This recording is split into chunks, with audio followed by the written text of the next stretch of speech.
Good morning everyone. आपण electromagnetic induction हा topic discuss करतोय. मी तुम्हाला याआधी सांगितलं होतं की इलेक्ट्रोमॅग्नेटिक इंडक्शन टॉपिकमधला जो मोशनल EMF सेक्शन आहे, NEET JEE point of view this is a very important section. Motional EMF पार्टवरती मी ऑलरेडी 4 व्हिडिओज अपलोड केलेले आहेत.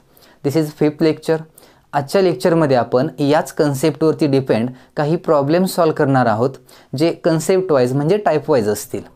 मोशनल EMF सेक्शनमध्ये आपण जेवढा काही थेरॉटिकल पार्ट स्टडी केलेला आहे, त्या कन्सेप्टवरती नीट जेई एक्झाममध्ये कशा टाईपमध्ये न्यूमरिकल्स विचारले जाऊ शकतात याची तुम्हाला आयडिया मिळेल.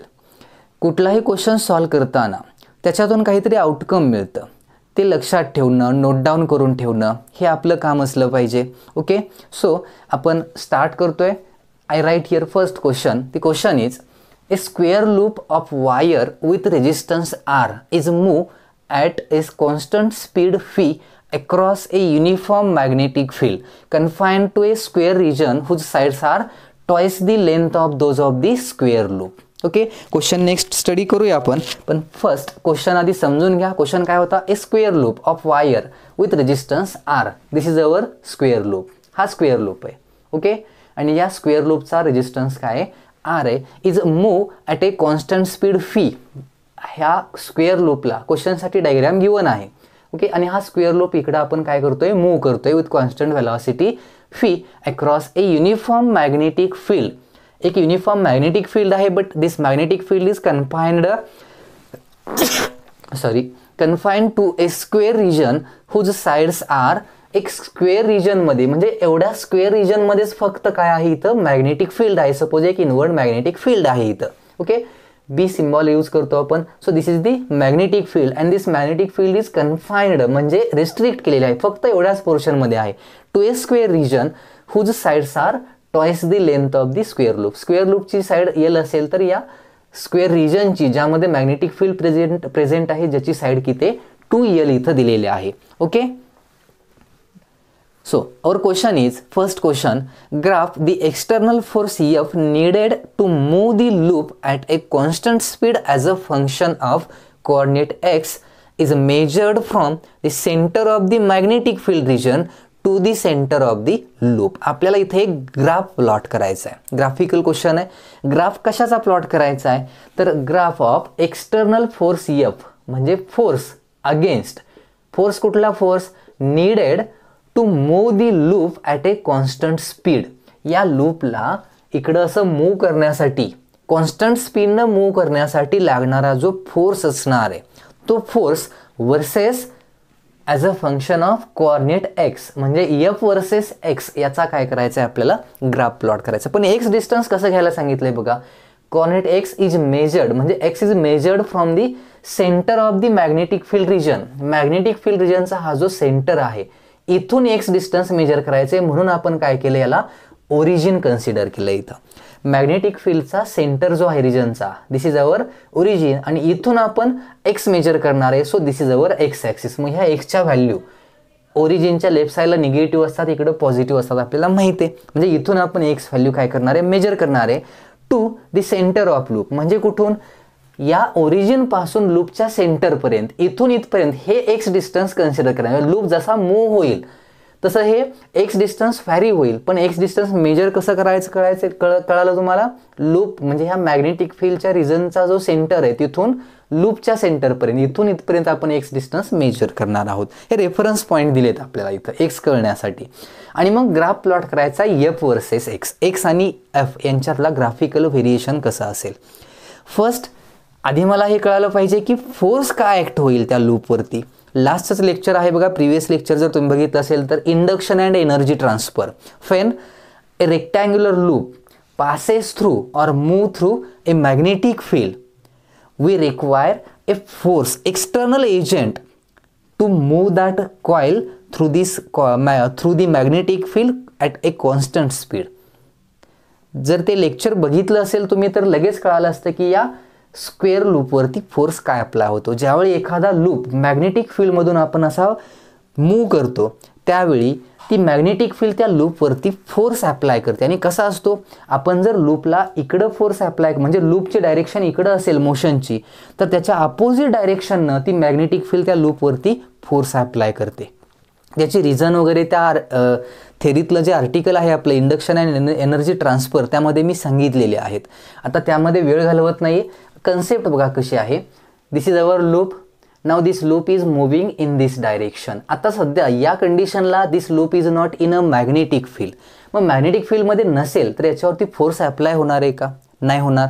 सपोज हे डायग्राम गिवन होती अशी, त्यामुळे आपण स्टार्ट करतोय लूपला कुठून? 2L पासून. Okay, we starting loop from 2L आणि या पॉईंटला मी इथं 2L कन्सिडर केलं. हा एक्स कॉर्डिनेट आहे. हे काही असेल डिस्टन्स इथं. Okay, so we started moving this loop from point -2L. आता इथून स्टार्ट केला आहे मूव्ह करायला. इथं मॅग्नेटिक फील्ड नाही आहे. So there is no flux passing through this loop. Flux पासच होत नाही तर चेंजही होणार नाही. So there will be no EMF or current is induced in this loop. या लूपमधून करंट पास होत नाही, तो फील्डमध्ये नाही. So there will be no force acting on this loop. म्हणजे लूपवरती फोर्सही ॲक्ट होणार नाही. Now this loop start moving in this direction. आता हा लूप इथला इथं आला. सपोज ही जी साईड आहे, now this side is at this point. या पॉईंटला ही साईड आली. मग हे जर इथं आलं, हे हा पार्ट इथं आला, तर centre will be at this point. या लूपचा सेंटर कुठं असेल? इथं असेल. आता वट is this? This will be 3L/2. हा पॉईंट काय झाला? -3L/2. -2L म्हणजे मधला काय झाला? -3L/2. So the centre of the loop is at -3L/2 आणि ही साईड कुठे? इथं आहे. Still no magnetic field lines are passing through this loop. यातून अजूनही मॅग्नेटिक फील्डच्या लाईन्स पास होत नाही आहेत. म्हणजेच फ्लक्स नाही, करंट नाही, फोर्स नाही आहे.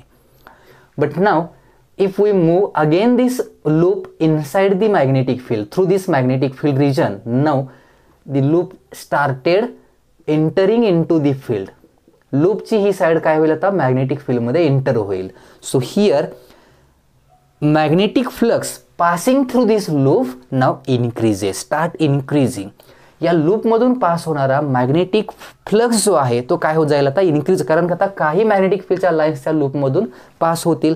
And according to Faraday's law, if magnetic flux passing through loop changes, current is induced in the coil. कॉइलमध्ये काय इंड्यूस होतो? Current.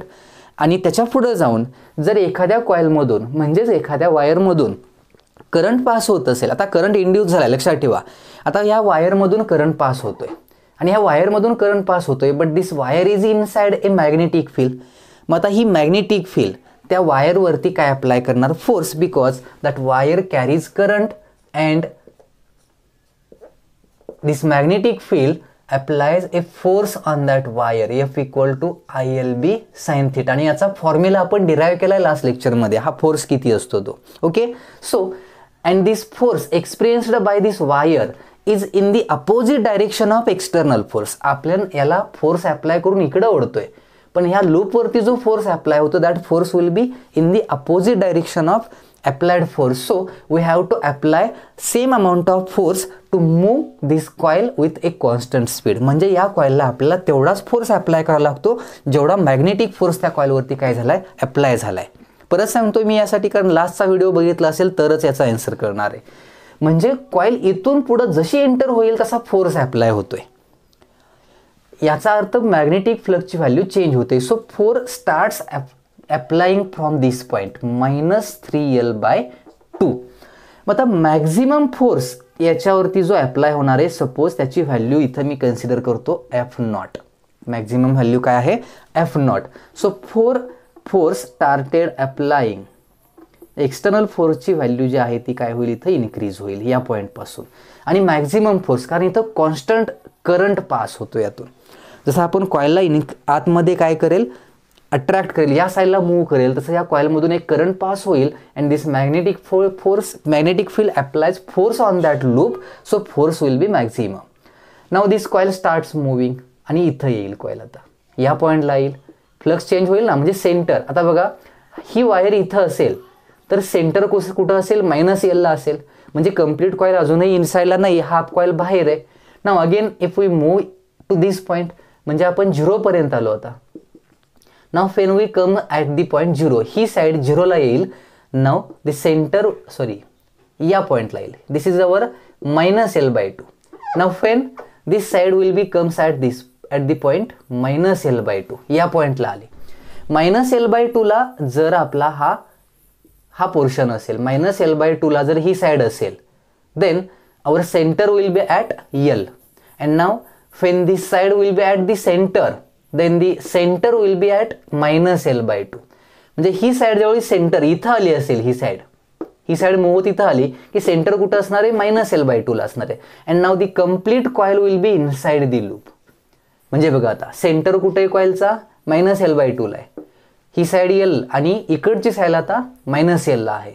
And this complete loop will be inside the magnetic field. म्हणजे या प्रोसेसमध्ये कॉइलला आपण इथं मोशनमध्ये आणीपर्यंत एवढा जो पोर्शन आहे, या पोर्शनमध्ये मॅग्नेटिक फ्लक्स जो आहे कॉइलमधून पास होणारा तो चेंज होतोय, इन्क्रीज होत जातोय. And change in flux produces current in the coil. आणि कॉइलमधून करंट पास झाला की मॅग्नेटिक फील्ड त्याच्यावरती फोर्स अप्लाय करते. सो सेंटर कन्सिडर केला तर सेंटर कुठे आहे, मायनस एल बाय 2 ला आहे. म्हणजे इथून इथं एवढा पोर्शनमध्ये कॉइल मूव्ह करेपर्यंत इथं हा पोर्शन झाला आपला कोणता, मायनस एल बाय 2, हा मायनस एल झाला. So coil experiences force up to this region. इथून इथं येईपर्यंत कॉइलवरती कॉन्स्टंट फोर्स अप्लाय होतोय. आता now the coil is completely inside the magnetic field. Magnetic फील्डच्या आतमध्ये कम्प्लिटली कॉइल आहे. Now we started moving this coil again, but now when we move coil from this point to this point, magnetic flux passing through this coil is constant. ही important concept आहे यातली, कारण आता completely coil आतमध्येच आहे आणि मग कॉइलला तुम्ही इथून इथं आणेपर्यंत या कॉइलमधून जाणारा जो मॅग्नेटिक फ्लक्स असणार आहे तो कॉन्स्टंटच असणार आहे. कारण इथं युनिफॉर्म मॅग्नेटिक फील्ड आहे. चेंज होणार आहे का, नाही होणार. फील्ड कॉन्स्टंट आहे, एरिया कॉन्स्टंट राहणार, त्याला रोटेटही करत नाही आपण. So flux passing through this coil remains constant. आणि फ्लक्स जर कॉन्स्टंट असेल म्हणजे तो चेंज होत नसेल तर करंट इंड्यूस होत नाही.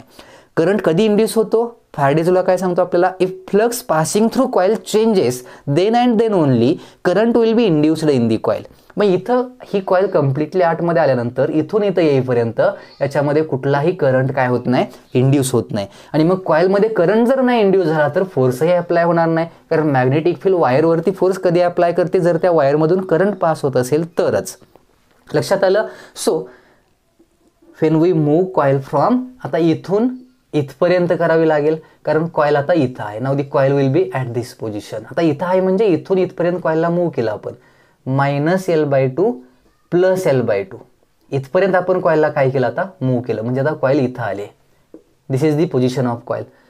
In this region coil will not experience any force. म्हणजे इथून इथपर्यंत प्लस एल बाय 2 या पोर्शनपर्यंत coil will not experience any force. Now if we move this coil outside, now if we start pulling out this coil from the magnetic field, आता magnetic field मधून बाहेर coil ओढत असताना त्या कॉइलवरती inward force apply होतो. माहिती आहे why, because when we start moving this coil out of this magnetic field, flux passing through this coil decreases. आता इथं कॉइल बाहेर आली सपोज अशी, तर आता कंप्लीट कॉइलमधून फील्ड लाईन्स पास होत नाहीत, एवढाच रिजनमधून फील्डच्या लाईन्स काय होतात, पास होत आहेत. सो फ्लक्स स्टार्ट्स डिक्रीजिंग होतोय म्हणजे चेंज होतोय. And change in magnetic flux induces current. म्हणजे कॉइलमध्ये परत करंट इंड्यूस होईल. And now again this coil experiences a force. ही कॉइल परत एक फोर्स काय करेल, इथं एक्सपिरियन्स करेल. आता ही कॉइलवरती ऍक्ट झालेला फोर्स जो असणार आहे, so this coil again experiences a force. Okay. आता इथून पुढं कॉइल परत फोर्स एक्सपिरियन्स करेल. आता कॉइलला म्हणजे इथून पुढं आता कॉइलला मी स्टार्ट केलं मूव्ह करण्याला. इथं कॉइलचा सेंटर आहे. ओके. इथं या पोझिशनला होती coil. Now we place this coil like this. Centre इथं आला, या पॉईंटला आला, एलला. Again we start moving, the coil will be at this point. Coil इथं आली, this is our centre. Now the coil is completely outside the magnetic field. कधी, centre इथं असताना. म्हणजे कुठं, प्लस 3L बाय 2 ला असताना. याचा अर्थ इथं प्लस 3L बाय 2. म्हणजे इथून इथपर्यंत फोर्स अप्लाय होतोय. Y, because magnetic flux through the coil decreases. इथून आतमध्ये येताना इन्क्रीज झाला एवढ्या रिजनमध्ये, बाहेर कॉइल घेताना इथं डिक्रीज झाला. Change in magnetic flux produces current in the coil, that's why coil experiences a force. आणि एवढ्या पोर्शनमध्ये करंटच इंड्यूस झाला नाही. Why, because inside this region magnetic flux passing through coil does not change. Changes झाला नाही, त्यामुळे करंट इंड्यूस झाला नाही. आणि मग याच्या पुढं कॉईल फील्डच्या बाहेरच गेली की फ्लक्सच चेंज होणार नाही, परत फोर्स नाही. म्हणजे या टाईपमध्ये ती कॉईल फोर्स एक्सपिरियन्स करेल. म्हणजे हे झालं variation. Force experienced by magnetic force experienced by this coil versus X coordinate. या टाईपमध्ये असा ग्राफ विचार करण्यासारखी गोष्ट आहे, थोडं लॉजिकली आहे. आणि हे कधी लक्षात येईल तुमच्या, जर तुम्ही थेरीची व्हिडिओ व्यवस्थित बघितली असतील, ऐकली असतील, प्रिपेअर केली असतील, तर हा पार्ट अगदी सोपा होता, तुम्ही लगेच सांगू शकला असता. मला वेळ का लागतोय, कारण मला माहिती आहे तुम्ही थेरीची व्हिडिओ व्यवस्थित प्रिपेअर करत नाही आहात, त्यामुळे तुम्हाला हे न्यूमरिकलही सॉल्व करता येणार नाहीत. लक्षात आलं? हे पहिल्या क्वेश्चनचा answer. This is the graphical variation. Now see the second question. Graph the induced current in the loop as a function of x. Current versus एक्सचा ग्राफ प्लॉट करायचा आहे. सोपा आहे, आता तरी लक्षात येत असेल तुमच्या. करंट वर्सेस ग्राफ म्हणजे काय, तर एक्स ही अशा चेंज होणार आहेत व्हॅल्यू, फक्त आता फोर्सच्या ऐवजी काय घेणार आहे आपण, करंट घेणार आहे. फोर्सच्या ठिकाणी काय घेतलं आपण, करंट. आणि मग या कॉइलमधून पास होणारा करंट आपल्याला विचारलाय. आणि ते हिंट दिले की काउंटर क्लॉकवाईज म्हणजे अँटी क्लॉकवाईज करंट पॉझिटिव्ह घ्या असं म्हटलंय. कारण करंट जो आहे तो अँटी क्लॉकवाईज किंवा क्लॉकवाईज इंड्यूस होऊ शकतो, डायरेक्शन चेंज होऊ शकते. जर अँटी क्लॉकवाईज पॉझिटिव्ह घ्यायचा असेल तर क्लॉकवाईजला आपल्याला निगेटिव्ह करंट घेतला पाहिजे. म्हणजे इथं निगेटिव्ह ॲक्सिस आला करंटला.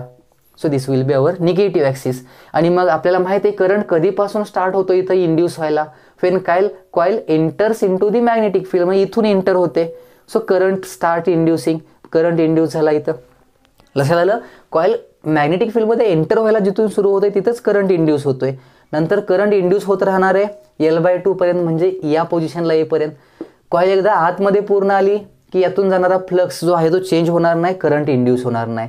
नाव ज्यावेळी कॉईलला आपण मॅग्नेटिक फील्डमधून बाहेर ओढू इकडं, त्यावेळी काय होईल, नाव आता इथं बघा, ज्यावेळी कॉईल एंटर होईल, when the coil enters into the magnetic field, flux passing through coil increases.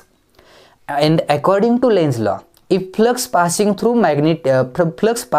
coil increases, then the direction of induced current is anti-clockwise. And when flux passing through coil decreases, then the direction of induced current in a coil is clockwise. याचा अर्थ flux increase होताना anti clockwise current, flux decrease होताना clockwise current. Lenz law व्यवस्थित लक्षात ठेवा. आणि मग जर क्लॉकवाईज करंट इंड्यूस होत असेल या रिजनमध्ये, so this current will be negative current. We can plot this current like this. या रिजनमध्ये करंट इंड्यूस होईल आणि हा मग निगेटिव्ह करंट असेल, -I0 मॅक्झिमम करंट जो इंड्यूस होतोय तो. या टाईपमध्ये त्या कॉइलमध्ये इथं काय इंड्यूस होईल, current. This is the variation of current versus the x coordinate. सेमच होतं, फक्त फोर्सच्या ऐवजी करंट घेतलाय. दोघांची कंडिशन जी दिलेली आहे इथली कंडिशन ती सेमच कंडिशन आहे. Now see next questions. काही डिफरंट कंडिशन्सच आहेत हे असं लक्षात ठेवा, ज्यातून आपल्याला लक्षात येतं की एखाद्या क्वेश्चनमध्ये मोशनल EMF जी कंडिशन दिलेली असणार आहे त्यामध्ये ॲक्च्युली आपण ती कन्सेप्ट कशी अप्लाय करायची. ओके, थोडा थेरॉटिकल पार्टच मी एक्सप्लेन करतोय example through. Here second question is, figure shows A long current carrying wire and 2 rectangular loops moving with velocity v. Find the direction of current in each loop. इथं एक long straight current carrying wire आहे and we know if a current passes through conductor, magnetic field will be induced in the surrounding space of this wire. Magnetic field due to current आपल्याला माहिती आहे. याचा अर्थ असा consider करा की या रिजनमध्ये इथं सगळीकडे काय आहे, अशी मॅग्नेटिक फील्ड आहे. डायरेक्शन कशी असेल सांगा मॅग्नेटिक फील्डची. Right hand thumb rule use केला तर here the direction of magnetic field will be inward. इथं सगळीकडे मॅग्नेटिक फील्डची डायरेक्शन काय असणार आहे, इनवर्ड असणार आहे. And now the 2 rectangular loops are placed in this magnetic field. या फील्डमध्ये हे 2 लूप आपण प्लेस केले तसं कन्सिडर करूया. One loop, first loop is moving in this direction, second loop is moving in this direction. And we know if a conducting loop passes through magnetic field, current or EMF is induced. पण प्रत्येक वेळी होतो का, Faraday's law आठवायचा. According to Faraday's law, change in magnetic flux passing through loop induces EMF or current in that loop. मग flux change झाला पाहिजे लूपमधून पास होणारा. फर्स्ट कंडिशन बघा, हा फर्स्ट लूप आहे, इकडं मूव्ह होतोय. ओके, वायर इन्फायनाईट आहे लॉंगचा अर्थ, म्हणजे इकडं मॅग्नेटिक फील्ड सगळीकडे आहे. Now when this loop starts moving in this direction. बघा इथं मॅग्नेटिक फील्ड जेवढी असणार आहे तेवढीच इथं असणार आहे. जेवढी मॅग्नेटिक फील्ड इथं सेम अमाऊंटमध्ये इथं असेल, म्हणजे लूप इथून इथं गेला तरीही त्या मॅग्नेटिक या लूपमधून पास होणारा जो फ्लक्स असणार आहे तो फ्लक्स चेंज होणार नाही. Phi because magnetic flux phi equal to B A cos theta हा फॉर्म्युला आहे. बी मॅग्नेटिक फील्ड, लूप इथून इथं आला, वायर तीच आहे, फील्ड इथंही तेवढीच आहे, फील्ड नाही चेंज होणार, एरिया तर चेंज होतं तर नाही, हा लूप फक्त असा मूव्ह होतोय, रोटेट नाही होत, अँगल चेंज होणार नाही. So flux passing through this coil will not change. आणि फ्लक्स चेंज नाही झाला तर EMF इंड्यूस होत नाही. म्हणजे पहिल्या कंडिशनमध्ये इंड्युस्ड EMFची व्हॅल्यू काय आहे, 0 आहे, कारण EMF इंड्यूस होत नाही. रिझन काय, flux passing through this loop will not changes. Now in case of second loop moves in this direction, या लूपमधून पास होणारा फ्लक्स चेंज होईल का, एवढाच क्वेश्चन आहे माझा. Yes, the flux passing through this loop changes. Why, because when we move this loop at this position, इथं आणला, मॅग्नेटिक फील्ड सगळीकडे आहे असं म्हटलं आहे मी. Now here at this position and this position, magnetic field at this two position is not same. इथं आणि इथं फील्ड सेम नाही आहे, म्हणजे बी चेंज झालं की फ्लक्स चेंज होणार. Change in magnetic flux induces current in the loop, म्हणजेच EMF इंड्यूस होतो. So EMF will be induced in the second coil, म्हणजे सेकंड कॉईलमध्ये करंट इंड्यूस होतोय. सेकंड कॉईलमध्ये करंट काय झाला, इंड्यूस झाला. आणि आपल्याला त्या इंड्युस्ड करंटची डायरेक्शन विचारली, इथं करंट इंड्यूसच नाही आहे, I म्हणूया आपण, I इक्वल टू 0, पहिल्या कंडिशनमध्ये डायरेक्शन येणार नाही. पण इथं इंड्यूस होतोय, काय डायरेक्शन असेल, according to Lenz's law, if flux passing through coil decreases the induce direction of induced current is clockwise. Increase होत असेल तर अँटी क्लॉकवाईज, डिक्रीज होत असेल फ्लक्स तर क्लॉकवाईज डायरेक्शननं करंट इंड्यूस होतो. So the direction of induced current in the loop is clockwise. Y, because magnetic field through this loop, magnetic field at different position will changes. लक्षात आलं. म्हणून इथं या second कॉईलमध्ये फक्त काय होईल, करंट इंड्यूस होईल, फर्स्टमध्ये होणार नाही. महत्त्वाची कंडिशन. सेम तसंच इथं बघणार आहोत आपण. क्वेश्चन वाचा, find the EMF across the points across P and Q. P आणि Qच्या अक्रॉसचा EMF आपल्याला फाइंड आउट करायचा. इथं असं नाही म्हटलं की find the EMF induced in the loop, लूपमधला EMF टोटल नाही विचारला, P आणि Q पॉईंटच्या अक्रॉसचा विचारलाय. दोन कंडिशन आहेत क्वेश्चनमध्ये, A आणि B डिफरंट कंडिशन आहेत. Okay, which are diametrically opposite points of a semicircular closed loop moving in a magnetic field. दोन डिफरंट कंडिशन आहेत, डिफरंट क्वेश्चन्स आहेत. पहिल्या पार्टमध्ये this is our semi circular loop. आपल्याला P आणि Q या दोन पॉईंटच्या मध्ये असलेला काय फाइंड आउट करायचा आहे, इंड्युस्ड EMF लूपमधला फाइंड आउट करायचा आहे. Here magnetic field B is in inward direction. सगळीकडे इथं मॅग्नेटिक फील्ड आहे असं आपण कन्सिडर करतोय. इथं काय आहे, मॅग्नेटिक फील्ड आहे. नाव मॅग्नेटिक फील्ड जर सगळीकडे असेल याचा अर्थ आपण कॉईलला इकडं असं काय करणार आहे, मूव्ह करणार आहे. डायरेक्शन दिले ना व्हेलॉसिटीची, इकडं मूव्ह करतोय आपण. बट हिअर एक्झाम्पल थ्रू सांगतो मी तुम्हाला. हा आपला कंडक्टर झाला PQ. ओके, ही कंडक्टरची लेंथ झाली. What is this is the length of conductor. Magnetic field lines are inward. Magnetic field lines कशा आहेत, इनवर्ड. मग मोशनल EMF जो आहे तो पार्ट लक्षात ठेवा. या वायरमध्ये कधी EMF इंड्यूस होतो ह्या कंडक्टरच्या मोशनमुळं. तर if the length of this conductor cuts the lines of force, magnetic फील्डच्या लाईन्सना जर या कंडक्टरच्या लेंथनं कट केलं असेल असं, तरच याच्यात काय इंड्यूस होतो, EMF. तुम्ही म्हणाल की मग कंडक्टर असा मूव्ह होतोय, लाईन्स इकडं आहेत, कंडक्टर असा मूव्ह झाला. No, there will be no EMF induced in this loop. याच्या लेंथनं मॅग्नेटिक फील्डच्या लाईन्सला काय केलं पाहिजे, कट केलं पाहिजे. इथं लेंथनं मॅग्नेटिक फील्डच्या लाईन्सला कट नाही केलं. लक्षात येते. तसंच सेम इथं, this is our conductor and magnetic field lines are inward. मग मॅग्नेटिक फील्डच्या लाईन्स थ्रू हा कंडक्टर असा मूव्ह होईल, लाईक दिस. लाईन्स इनवर्ड आहेत, कंडक्टर असा मूव्ह होतोय. कंडक्टरची लेंथ मॅग्नेटिक फील्डच्या लाईन्सना कट नाही करत. लक्षात आलं. या मोशनमध्ये EMF इंड्यूस होत नाही. कंडक्टरच्या लेंथनं मॅग्नेटिक फील्डच्या लाईन्सना क्रॉस केलं पाहिजे, कट केलं पाहिजे. Then and then only EMF will be induced in this conductor. मग इथं होणार नाही की EMF induced. Why, because the length will be parallel to the velocity, असं म्हणा सरळ. मग इथं व्हेलॉसिटीला लेंथ कशी आहे आपली पॅरलल आहे, व्हेलॉसिटीला लेंथ कशी पाहिजे परपेंडिक्युलर. व्हेलॉसिटी इकडे असेल तर व्हेलॉसिटीला लेंथ कशी असावी परपेंडिक्युलर, असं लक्षात ठेवा, बेटर आहे. So there will be no EMF induced in the first case. But in second case इथं आता बघा हा लूप आहे, मॅग्नेटिक फील्ड इनवर्ड आहे. Now loops moves in this direction. Loop असा या डायरेक्शननं काय होतोय मूव्ह होतोय. लक्षात जाते इकडं असा हा मूव्ह होत असेल. Now the length of conductor cuts the magnetic field lines, therefore EMF will be induced in this coil. आता इथं दोन कंडिशन आहेत. नेक्स्ट क्वेश्चन आणि याच्यामध्ये थोडा तुम्हाला कॉन्ट्राडिक्टरी पार्ट वाटेल, पण तो ॲक्च्युअलमध्ये नाही आहे. मॅग्नेटिक फील्ड सगळीकडे आहे. मग तुम्ही म्हणाल की या स्ट्रेट वायरमध्ये EMF इंड्यूस होईल, मग याचं काय, तर याही वायरमध्ये EMF इंड्यूस होईल. आता सपोज ही रेडियस A असेल तर डायमीटर काय झाला 2A झाला. डायमीटर काय झाला याचा 2A. आणि मग या लूपची इफेक्टिव्ह लेंथ ही 2Aच येणार.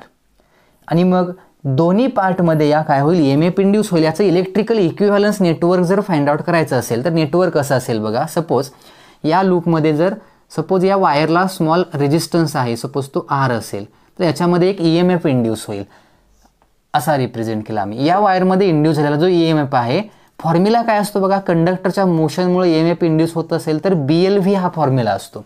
L stands for length of conductor, म्हणजे या कंडक्टरची लेंथ किती आहे 2A. So we write here A and 2 here 2BA. A stands for radius of this conductor. एवढा EMF या रॉडमध्ये काय होईल इंड्यूस होईल. सेम तेवढाच EMF याही रॉड या सर्क्युलर आर्कमध्ये काय होईल इंड्यूस होईल या टाईपमध्ये. आणि मग this is our P point, this is our Q point. याची रेजिस्टन्सची व्हॅल्यू काहीतरी R1 समजा आणि याची R2 असेल, तर इथं इंड्यूस झालेला EMF तेवढाच आहे किती 2BA. तोच फॉर्म्युला ह्या डायरेक्टली सांगितला आहे मी, लक्षात आहे ना. Induced EMF in a conductor due to its motion will be BLV, E = BLV हा फॉर्म्युला आहे. हा फॉर्म्युला आपण यूज करतोय. मग इथं आता हे दोन EMF दोन रॉडमध्ये इंड्यूस झालेत. याच्यातही एक EMF इंड्यूस झालाय आणि याच्यातही एक EMF इंड्यूस झालाय. मग नेट EMF ह्या 2 पॉईंटच्या मध्ये असलेला आपल्याला विचारलाय. हे दोन्ही कसे कनेक्ट होतात EMF, तर पॅरलल, पॉझिटिव्हला पॉझिटिव्ह, निगेटिव्हला निगेटिव्ह. आणि पॅरललमध्ये EMF जेवढा एकाचा तेवढाच कॉम्बिनेशनचा असतो. So EMF induced in the second case E = answer will be 2BA. हे आन्सर येतं. मग इथं दोन्हीमध्ये इंड्यूस झालाय, पण जर याच क्वेश्चनमध्ये find the EMF induced in the semi circular loop असं विचारलं असतं, लूपमध्ये इंड्यूस झालेला EMF जर विचारला असता, देन दी आन्सर इज 0. का सांगा, आपल्याला विचारले की ह्या 2 पॉईंटच्या मध्ये असलेला विचारला होता म्हणून तो असा सांगितला आम्ही. पण लूपमधला जर विचारला असता तर यामध्ये हे 2 पॉईंट येणार नाहीत. आणि मग या फर्स्ट EMFचा करंट इकडं पास होईल असा, सेकंडचा इकडं होईल. याच्या करंटला याचा करंट अपोजिट असेल, पण दोघांचा EMF सेम म्हणजे करंट सेम. मग करंट रिझल्टंट करंट तर 0च असेल, म्हणजे EMF ही कॅन्सल होतात आणि नेट EMF काय येतो 0 होतो. ते आपण नेक्स्ट क्वेश्चनमध्ये मी सांगतो तुम्हाला. इथं फक्त हे असं का दिलंय तर ॲक्च्युली आपल्याला लूपमधला करंट EMF विचारला होता, पण ह्या 2 पॉईंटच्या मध्ये असलेला किती असेल. कंप्लीट लूपमधला रिझल्टंट EMF वेगळा होता, तो रिझल्टंट EMF काय होता 0 होता. मग हे समजायचं असेल तर नेक्स्ट क्वेश्चन कसा दिलाय बघा. Figure shows A rectangular loop moving in a uniform magnetic field. एक रेक्टँग्युलर लूप आहे, मॅग्नेटिक फील्ड आहे इनवर्ड डायरेक्शननं, सगळीकडे आहे, इथंच आहे असं नाही, सगळीकडे मॅग्नेटिक फील्ड आहे. Okay, show the electrical equivalence of each branch. What is the net induced EMF. Net induced EMF काय असेल असं विचारले. पहिली गोष्ट, नेट इंड्युस्ड EMF 0 असणारे हे बघितलं तरी कळालं पाहिजे होतं. सगळीकडे मॅग्नेटिक फील्ड आहे, मॅग्नेटिक फील्डमधून लूप मूव्ह होतोय, कसाही होत असेल, कुठल्याही डायरेक्शन जात असेल. मला सांगा, सगळीकडे मॅग्नेटिक फील्ड असेल आणि त्यातून जर लूपला मूव्ह केलं तर या लूपमधून पास होणारा मॅग्नेटिक फ्लक्स चेंज होईल का, नाही होणार.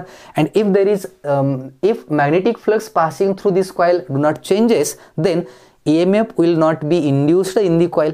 कॉइलमध्ये EMF इंड्यूस होणार नाही, करंट इंड्यूस होणार नाही. मग इथं असं विचारलंय तर मग का ते 0 येत असेल याचं रिझन. मग तुम्ही म्हणाल की एखादी कंडक्टिंग वायर मॅग्नेटिक फील्डमधून जर मोशनमध्ये असेल तर त्यात तर EMF इंड्यूस होतो, मग लूपमध्ये 0 का झाला तो. याचं रिझन असं आहे, सपोज आपण ह्या सिंगल वायर जर कन्सिडर केल्या, 4ही वायर, आणि सपोज लूपला आपण इकडं मूव्ह करतोय. So this wire moves in this direction. मग या वायरमध्ये इंड्यूस झालेला जो EMF आहे, सपोज या PQ वायरला रेजिस्टन्स आहे, कन्सिडर करूया फक्त R एवढा रेजिस्टन्स आहे आणि ह्या PQ वायरमध्ये याच्या मोशनमुळे याची व्हेलॉसिटी VIB आणि याची लेंथ L समजा, तर याच्यामध्ये इंड्यूस झालेला जो EMF असणार आहे that EMF will be like this.